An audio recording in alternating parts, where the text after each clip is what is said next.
माननीय chairman PTI की, इनकी मकबूलियत जो है ना वो दिन ब दिन बढ़ रही है, कम नहीं हो सकी। इमरान खान की हुकूमत से लेके इलेक्शन के नताइज तक सब कुछ मंसूबाबंदी का हिस्सा मालूम होता है। सोशल मीडिया की जो जंग है ना, उसमें कोई मुकाबला नहीं है पीटीआई का।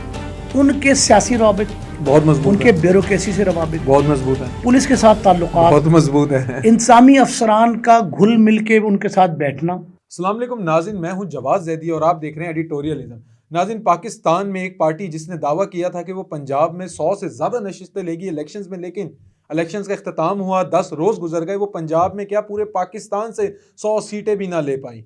उसी पार्टी का दावा था कि पाकिस्तान को नवाज दो, अब वो कहती है पाकिस्तान से नवाज को जाने दो की अफवाहें सोशल मीडिया पे बेहद गर्म है। वो जो जिसने कहा था मुझे क्यों निकाला, अब वो ये कहता हुआ भी नजर आ रहा है बकौल सोशल मीडिया के दावों के कि मुझे क्यों बुलाया।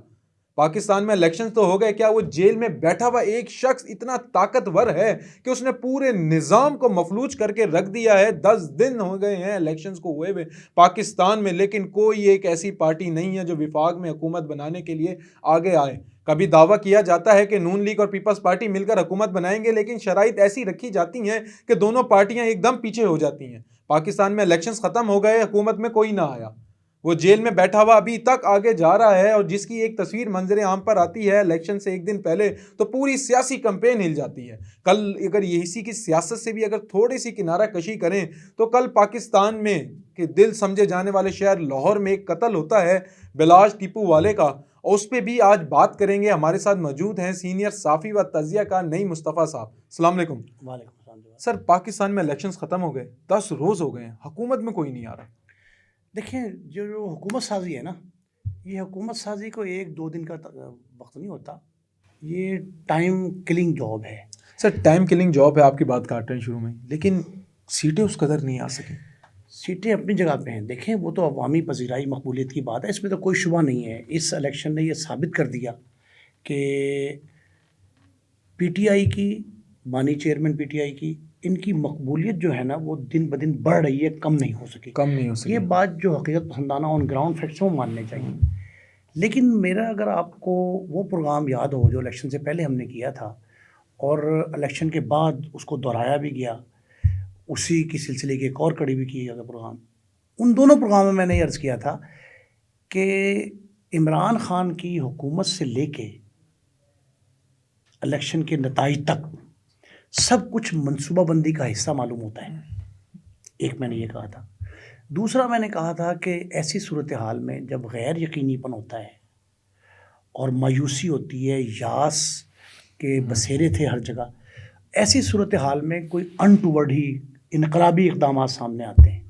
और फिर मैंने ये भी कहा था कि और बड़ी बड़ी खबरें भी सामने आ रही हैं। आप ये देख लें कि इलेक्शन से पहले और इलेक्शन के बाद ओवरनाइट तब्दीलियाँ होती रहीं और ऐसी ऐसी खबरें हम तक पहुंचती रहीं जिन पे इंसानी जहन, अक्ल, दिमाग यकीन करने को तैयार नहीं था। हमने कल एक प्रोग्राम किया कि जी वो कमिश्नर रावलपिंडी जो लियाकत चट्टा साहब हैं, उनके हवाले से मुमताज़ अमरीकी माहिर नफ्सियात जो हैं, पाकिस्तान निजाद हैं, डॉक्टर जाहिद इमरान, उनसे कहा जी वो पागलपन का शिकार थे। सर, और वो किस तरह के पागलपन था कि जो हमसाये की ईंटें अपने घर में फेंक रहे थे।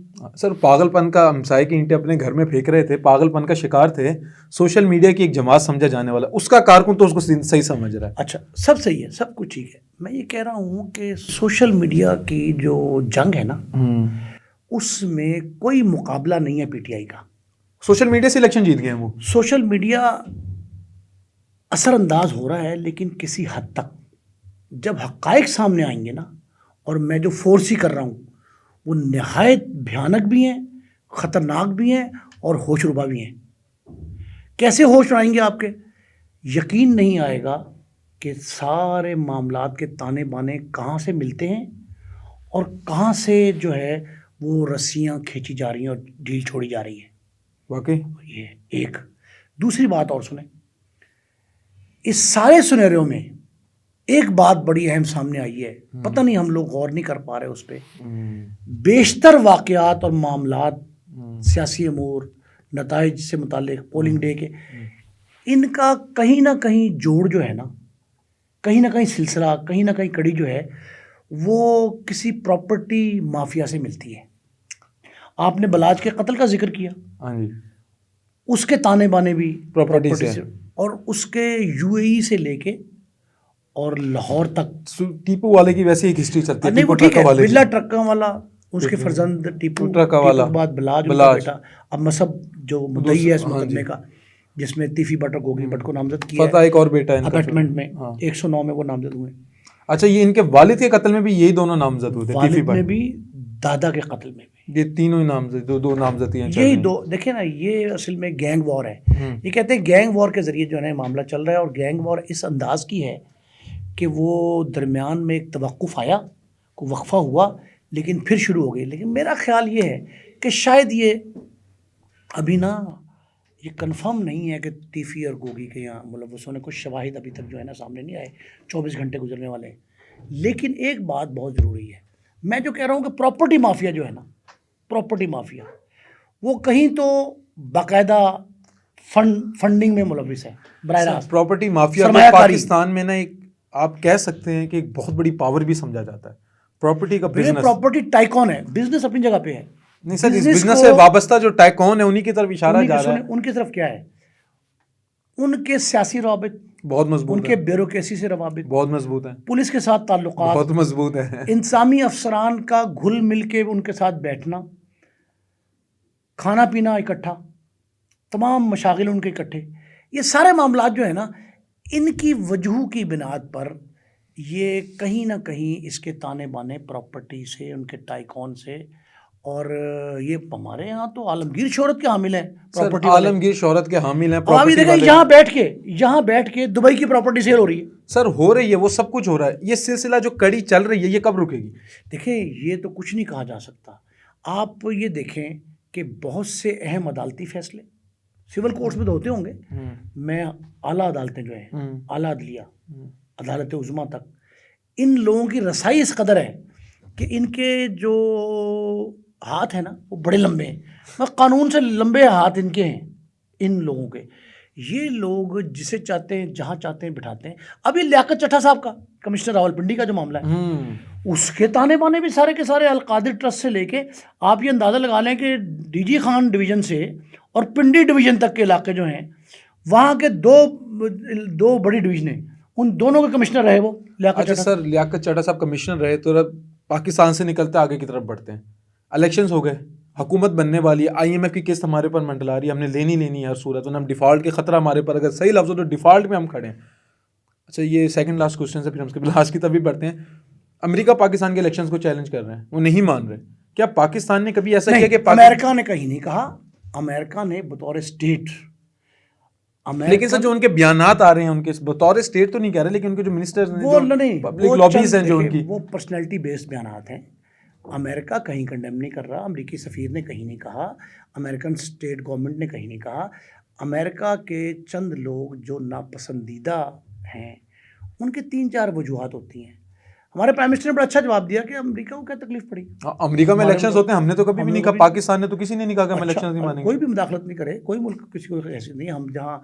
अच्छा, अब ये है कि जो मैं नहीं समझ पाया कि 10 रोज़ गुजर गया, आपने कहा इलेक्शन को, चले गुजर गए 10 रोज़, 10 रोज़ में कहीं किसी जगह किसी शख्स ने कोई ऐसा सबूत पेश किया।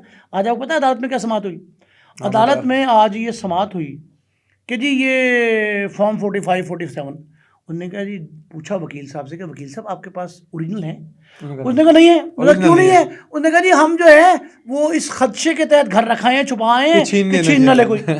आप ये देखें ना, आप अदालत में आए हैं एक केस का फैसला लेने के लिए। सर खींचे भी तो गए ना पीछे, जो नामजदगियां देते थे सब खींच लेते थे। सब सही है, लेकिन ये एक बात ऐसी है जो माकूल नहीं है। माकूल नहीं। अब कोई प्रोपेगेंडाइज किया जा रहा है इसको। 10 रोज में किसी ने किसी प्लेटफॉर्म पर, इलेक्शन कमीशन में, अदालतों में, हाई कोर्ट में गए, वहाँ से पिटीशनें डिसमिस हो गई, इलेक्शन कमीशन में जाए, सुप्रीम कोर्ट तक पहुँच गए। ये मामला सुप्रीम कोर्ट में भी ज़ेर समाअत है, इस्लामाबाद हाई कोर्ट में भी गए।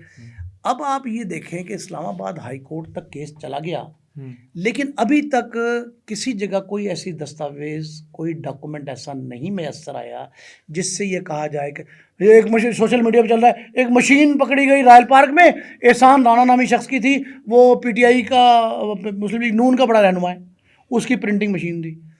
मैं तो रॉयल पार्क के एक एक ईंट जो लगी है उसका वाकिफ़ हूँ। मैंने तो आज तक नहीं देखा 40 साल सर्विस में प्रिंटिंग की अबजद से वाकिफ़ हूँ मैं कि वहाँ कोई इस नाम के शख्स का प्रेस हो। अच्छा मशीन कौन सी है? वो मशीन ऐसी है 4 कलर छाप ही नहीं सकती। जिस रोटा मशीन को दिखाया गया कि जनाब इस पे 4 कलर, वो 4 कलर छाप ही नहीं सकती। 4 कलर मशीन लगी और लिखा है 4 कलर मशीन, भाई 4 कलर मशीन है ही नहीं। रोटा जो है सिंगल कलर छापती, 4 दफ़ा उसको जो है ना इनपुट दें तो फिर छापे कलर। अच्छा सिंगल मशीन है, सिंगल कलर छापती है। पाकिस्तान में सर सोशल मीडिया पे चल रहा है, सोशल मीडिया पे प्रोपेगेंडा हो रहा है। चलो प्रोपेगेंडा हम कह देते हैं, ये चल रहा है। अब ये बताएं कि पाकिस्तान में जो हुकूमत आ रही है, अब आनी तो है, लाजमी आनी है, उसमें पीपल्स पार्टी क्या वजारतें ले लेगी? वजारत उज़्मा में भी शामिल हो जाएंगी? देखिए हमारे सियासी बड़ी जमातें जो है ना, या वो सिर्फ टेक्निकल सीट्स तक रहेगी? नहीं आईनी सीटें उन्होंने कहा। हाँ टेक्निकल आईनी होते, गवर्नर, स्पीकर, जो सदर खत्म हो जाए तब भी बरकरार रहता है। आईनी ओहदे वो हैं जिनको आइन में तहफ्फुज़ हासिल है। स्पीकर है, गवर्नर खत्म हो जाए, गवर्नर है, चेयरमैन सेनेट हो गया, सदर हो गया, आपके चेयरमैन सेनेट सदारती होता है। बिलावल साहब ने कल जो खिताब, बड़ा दबंग खिताब था उनका, उसमें उन्होंने कहा जी कि जरदारी साहब को सदर बनाए और बाकी हम आईनी ओहदे लेंगे। लेकिन आज फिर गुफ्तो शनीद उनकी हो रही है। मेरा ख्याल है कि हमारा प्रोग्राम जब ऑन एयर जा चुका होगा तब ये हो भी गए होंगे फैसले उस वक्त तक। तो अभी ये सर हो भी गए होंगे फैसले। चलेंगे आखिरी सवाल की बात पूरी कर। हाँ जी, पाकिस्तान पीपल्स पार्टी समेत बाकी जमातें ऐसी हैं जो बाज़ औक़ात अपने मुतालबात इस अंदाज से रखते हैं कि अगर गिव एंड टेक कोई हो तो बैकअप कुछ ले दे के बुनियाद पे जो होता है, ले दे के बुनियाद पे कहीं ना कहीं हम फाइनल कर लें। और आज मेरा ख्याल हो जाएंगे। मौलाना फजलुर रहमान साहब जो हैं वो भी मेरा ख्याल है कि वापस आ जाएंगे। उन्होंने भी तोप का लाइसेंस मांगा है और वो पिस्टल पे राजी हो जाएंगे। और पिस्टल पे राजी होने के बाद पिस्टल पे राजी हो जाएंगे, तोप का लाइसेंस मांगा है। तोप का मांगा है ना। बलूचिस्तान में कहते हैं गवर्नर भी मेरा होना चाहिए, चीफ मिनिस्टर भी होना चाहिए। तो मुस्लिम लीग नून ने पीपल्स पार्टी ने अद्दी अक्सरियत वहाँ साबित कर दी है। सिंध में ऑलरेडी अक्सरियत है। पीपल्स पार्टी ने तो साबित कर दी अपनी अक्सरियत। हाँ, सिंध में मुराद अली शाह का नाम आ गया। खैबर पख्तूनख्वा का मसला है जहाँ बतौर वज़ीर आला वो कोशिश कर रहे हैं अली अमीन गंडापुर, लेकिन सर वो स्टे के वज़ीर आला होंगे, उनको मुकदमात बहुत हैं। हाँ, उनके मसाइल बहुत सारे हैं। वो चाहते भी, कुछ इदारे ऐसे चाहते हैं कि इस तरह का शख्स बन जाए ताकि वो हमारी ग्रिप में हो, हम जब चाहे छोड़ दें ढील, जब चाहे किस। अच्छा सर लास्ट क्वेश्चन की तरफ बढ़ते हैं। सुप्रीम कोर्ट से आज एक फैसला आया, आपने भी सुना होगा, बड़ा हसास फैसला है। वो किस तरह का फैसला है? कादियानियों के हवाले से समाज जो चल रही थी वो क्या है? देखें, ये जो शरई मुकदमात होते हैं ना, उनमें दो बातें देखी जाती हैं। सारा अदालत देखती है, हर फर्म देखता है। एक तो इस्लामी नज़ाती कौंसिल के थ्रू उस फैसले को वैलिडेट किया जाता है, एक तो ये। दूसरा ये है कि हम कोई ऐसा शरई अदालती फैसला नहीं कर सकते जो कुरान और सुन्नत से मुतसादिम हो। मज़हब इस्लाम की जो बुनियाद हैं, बुनियादी अरकान हैं, उनसे किसी तरह जो है वो टकराता हो, एक तो ये।